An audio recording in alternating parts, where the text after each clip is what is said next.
welcome back to Hashes Present. All right, let's get into what is going on in the world today. Nick Cannon. Obviously, we cannot speak the truth without getting fired. I'm not too sure why they fired him, because what he was talking about was the truth. A lot of people just can't handle the truth. Okay, we are the true Hebrews. Everything he said in that interview was on point, was 100% facts. It's just these white supremacists don't want to hear the truth. They know the truth. They know that we were here before them. They know that they had us bound and enslaved. They know the truth. They know that we can rise up and that we can be, that number one race. That's what they're scared of. They are scared of us rising up and becoming what we are destined to be, which are kings and queens. And it's going to happen. And I'm so glad that Diddy did mention him bringing Wild and Out to Revolt TV, which is an absolutely phenomenal idea. I believe Revolt is black owned, black power, all that. And I think since Nick Cannon is the one who started and made Wild and Out what it is, they should give him his credit, his dues, his profits, and everything from Wild and Out. They don't need him. Obviously, you guys didn't think about that before you fired him. So why you want to keep Wild and Out? He's all a Wild and Out. And even if you guys do decide not to give him his royalties for Wild and Out, he can easily take that somewhere else. All the people that he cast for that show has his back. There's no loss for Nick Cannon at all. And that's the funny part, because they really think that they're doing something. Like, they really think that they're sending a message out there. But at the end of the day, Nick Cannon was sending the right message. And they are just too racist to acknowledge the truth and want to shut the truth up by firing him and by trying to shut him down. But we can't be shut down, and I doubt that he will be shut down, and he won't be shut down. He's already speaking out based off of the prejudice and the injustice that he's dealing with, and just we are dealing with. You see, Kiki Palmer all of a sudden got fired after she decided to speak up at the protest to those military men that were out there that actually acknowledged what was going on and decided to kneel. But it's like we have this voice, but they want us to be silent. But why give us that freedom of speech? We're gonna use it. Then you got the crazy protests where they arrested those people that were sitting on the DA's lawn, and now you guys want to prosecute them on a felony charge for what? Can't even arrest Breonna Taylor's killers, but you guys want to arrest these nice protesters who are being peaceful. These protests, you want to arrest them and then charge them with felonies?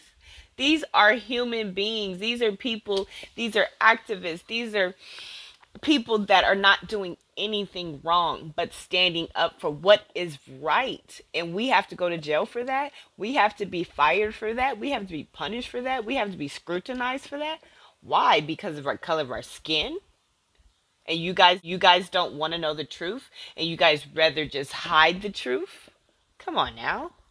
That's why we are here today, fighting and protesting for our rights, because none of you guys are fair. None of this is fair. It's all discrimination, and it's ridiculous. And I'm standing next to all these black people who are making change.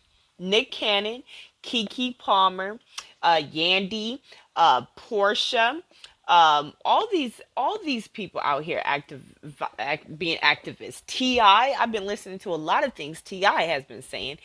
Definitely, you have to listen to his podcast. It's definitely a good read. I mean, a good listen.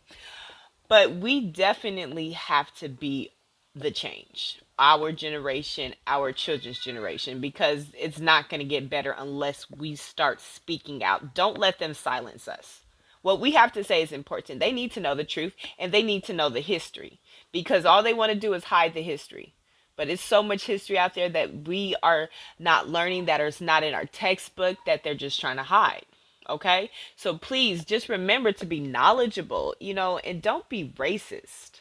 Okay, what's the point of being racist? We all are here for the same reason, to live life. Okay, and make it work and be happy. We all have the same bodily functions. We all got the same body parts. So, what's the problem?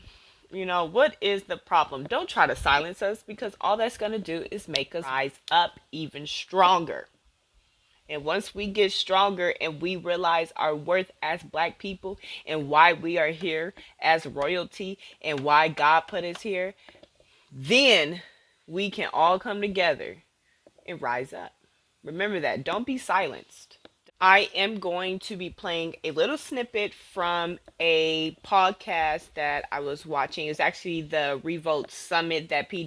Diddy does. And I'm just going to play a little small clip, and I'll put the link in my video so that you guys can watch the full debate. Amazing debate. Thank you for tuning in. And so here's the video. I want you to listen to the economic strategy of Elijah Muhammad and Marcus Garvey. I want you to listen to the political strategy of Stokely Carmichael. I need you to get on your study and prove yourself worthy shit, because I'm tired of arguing who got the best master. Another component, and this is the biggest issue that I think is facing Black America today, which was important to maintaining the plantations, was the breakdown of family. The biggest issue facing Black America is father absence. We have children that are growing up without their fathers in the home, and that is being incentivized by the government right now via the welfare system. When the government says we'll give you more money if you don't marry the father of your children, you are incentivizing bad behavior in our community. What happens when you remove a father from the home? This is why I do not mess with feminism at all. I'm not with it. This breakdown and mocking masculinity, making it seem like there's something wrong to be a man, all of this contributes to the breakdown of family.